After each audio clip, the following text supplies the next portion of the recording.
the question too really quick.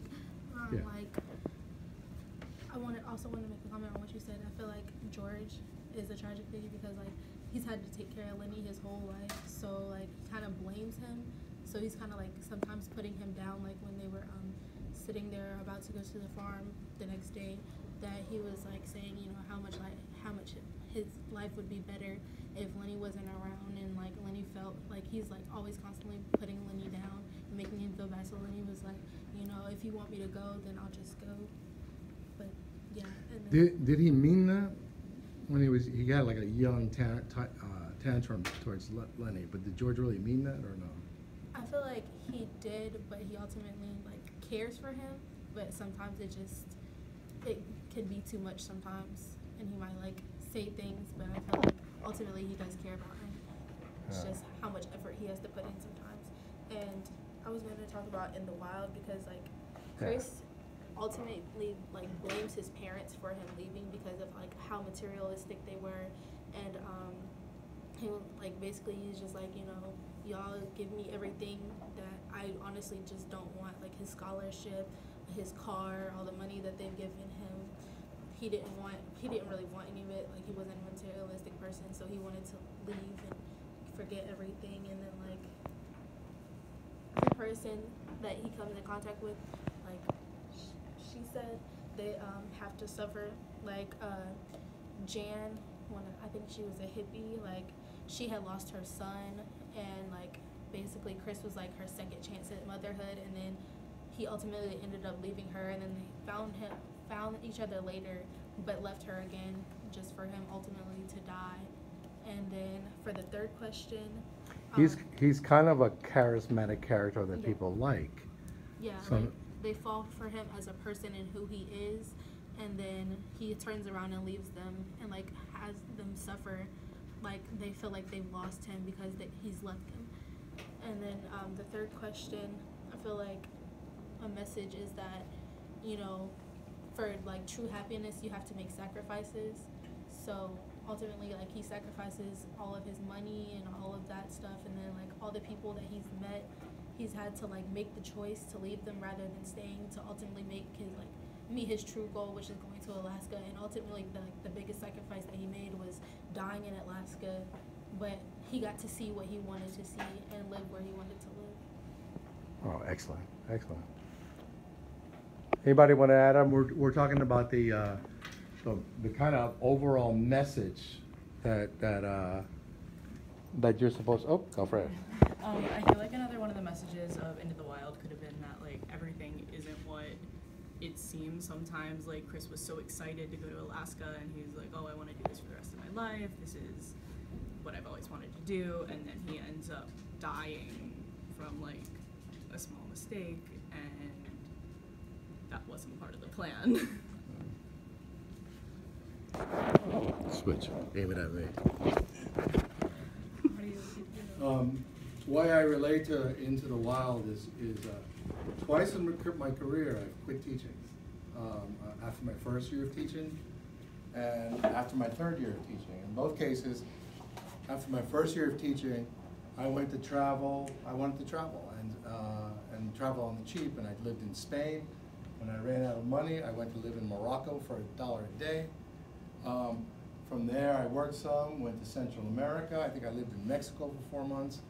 But at some point, when I was there, I realized I'm a teacher. And what it is, it's the realization that maybe Chris would have had, the sacrifice you're talking about is, maybe a life worth living is a life in service of others. Maybe it's not a good life to just seek your own pleasure and not share it with anybody. And so possibly, you know, that's the realization I made. I was having a good time traveling and all that, but it was a pointless life. And I said, you know, a life in service of others. And then I eventually ended up going back to the school. I quit. They hired me back, and I ended up meeting my wife. I ended up becoming my wife there, so it kind of worked out. So.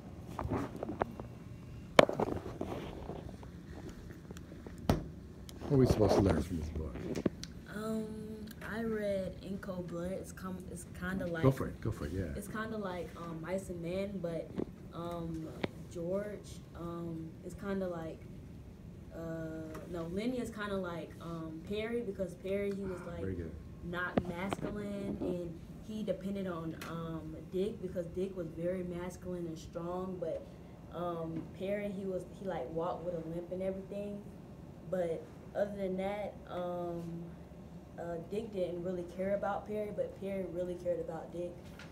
So, yeah, basically. And Nadia, I want to make a note. I want to make a note that when Truman Capote wrote the book, the person who helped him do all the research and a lot of the writings, believe it or not, that helped him, was Harper Lee, who wrote the Ghost and a Watchman, To Kill a Mockingbird. Yeah. So that's no accident, probably, that the characters, that all three of them. The guy who wrote the screenplay for To Kill a Mockingbird also wrote the screenplay for Of Mice and Men. So you see how all three books are kind of like, like that. Well, thank you. Yeah, good. I feel like another message that we could have learned was that no matter, like, if you mean to hurt somebody, no matter, like, something, whatever you do could end up affecting somebody. Just like how Lenny, he wasn't meaning to get George into so much trouble. Like when he wanted to touch the dress because it was soft. He wasn't trying to rip it or scare the woman, but it did happen. And it ended up making them have to leave the country. And just like how George, like I feel like when he was saying like the dream house, he wasn't trying to give them false hope. He was just trying to keep them going, keep them out of trouble, but instead it did end up giving them false hope and it did end up hurting anybody. So like no matter if you're trying to hurt somebody, no matter what you do, it can always hurt somebody. All right, I'm going to throw one at you. You don't have to answer, somebody can let you off the hook. If you get kind of down and out, stressed about school, do you have a story in your head that you tell yourself? Sometimes I just tell myself like I'll get through it, like it'll be over, like it'll be okay, really. What's your dream life look like? College, lots of money. Can you see what college? I want to go to UGA and study law. Awesome. You know what my job is? Teacher. My job is to change your not change your philosophy, but guide your philosophy. Yeah, I want to go to UGA and do law, but I want to do it in a way that helps people. I don't want to be one of those ones that, like, you know, there's some lawyers that technically steal money and enrich themselves, and then there's those lawyers who do really good things. And my job is to make sure you go the good thing route. All right, good. Thank you. So I remember someone saying like the overall message was like giving up for like the greater good and stuff like that, and I wanted to add to it, like at the time it wasn't even helpful for Lenny to like be there because I remember you saying it like 2 days ago that like they didn't have like classes for the mentally disabled, or they didn't have people who were patient enough to keep up with them. He didn't have someone to like help him communicate better with people to know what's right and what's wrong and everything like that. And I know that George like tried to help in his like own way because he's like his best friend and all, and he like cares about him, but like ultimately he didn't really know how to like handle Lenny. And Yeah. so like Oh, excellent. That's awesome. Anybody else? Yeah, we'll toss it over there. Okay, I just wanted to say that the message that I personally perceived from Of Mice and Men was that the beauty of imperfection or any means of being human is like not going to be perfect, because from start to end of the film you see like the dream and ambition that George and Lenny had shared, which was the dream of one day getting a ranch, and Lenny, you know, wanted to tend the rabbits and like feed the alfalfa or whatever. The dignity, which was like George going out of his way to try to find opportunities and work so they can get the money for their dreams. The loneliness aspect, which I felt like every character kind of suffered in their own way, and like the sacrifice, which eventually was George ending Lenny, or like Lenny, due to his disabilities, kind of kept George from progressing. Awesome.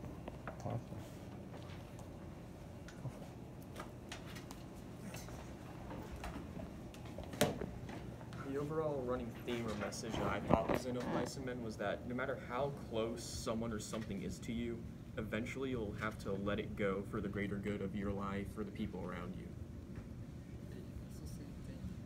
How can you relate that to real world? What would you have to let go? If someone in my family was seriously injured and they were in the hospital and there was no hope of them getting better, sometimes you just gotta pull the plug instead of just keep putting their body through all these tests and hooked up to these machines. And just lay them to rest instead. All right, I'm gonna ask you a personal question. You don't have to answer. If you're in charge of your own will, do you sign that thing, do not resuscitate? Or do you want them to keep you on life support to the last minute? I'm usually pretty bullheaded or stubborn, so I'd probably just say keep me alive until I crap out, pretty much. What if that lasts for 14 years? Doesn't matter as long as I win the fight. All right. Interesting. All right. I'd like to add to like if someone is close to you, like to relate it to like friends here, like fake friends that get you into a lot of trouble. Like if you know that they're not good for you, they keep getting you into trouble, that it would be better for you to let them go. Wow. So since I'm the only one that did go to Watchman, I'm just gonna go back to question 3. Yeah, go for it. Basically, the overall message is just to have your own voice, because, you know, if we all were coerced to read to Kill a Mockingbird, and in there, Scout's just basically a little Atticus, that she does whatever he does, she believes whatever he believes, and this one, she kind of goes on her own little tangent and finds out, like, what she really believes, and part of it's going away from home and living somewhere else, and, yeah. Do you know what Harper Lee wanted to do in life? A lawyer. She wanted to be a lawyer. But why do you think she couldn't be a lawyer in 1951? She's a woman. Women wouldn't be able to be a lawyer. Yeah. They made her like a clerk, like a filing clerk or something. That's, you know, that's the job she got. So you can understand why she would write these books. Yeah. Right. Man, you got a rifle for a quarterback arm. All right. So, number 3, Into the Wild. I said that Chris makes people suffer. Suffering is inevitable, but you can make the best of a situation. Yeah. Like what Chris does on the bus. He knows he's going to die eventually, not as soon as he thought, but he makes the best of it. He creates chores, he reads, he goes out and gets food, but he probably should have gotten a map. Anyway, Yeah. So he made the best of a situation when he knew that it was going to suck. There is suck in your life. You just have to embrace the suck. And so, going off that, what Chris does with the old man who wants to take him in is after Chris dies, the old man decides to start adopting and fostering children, and that gives him another purpose in life. All right. And on that note, let's give them a hand.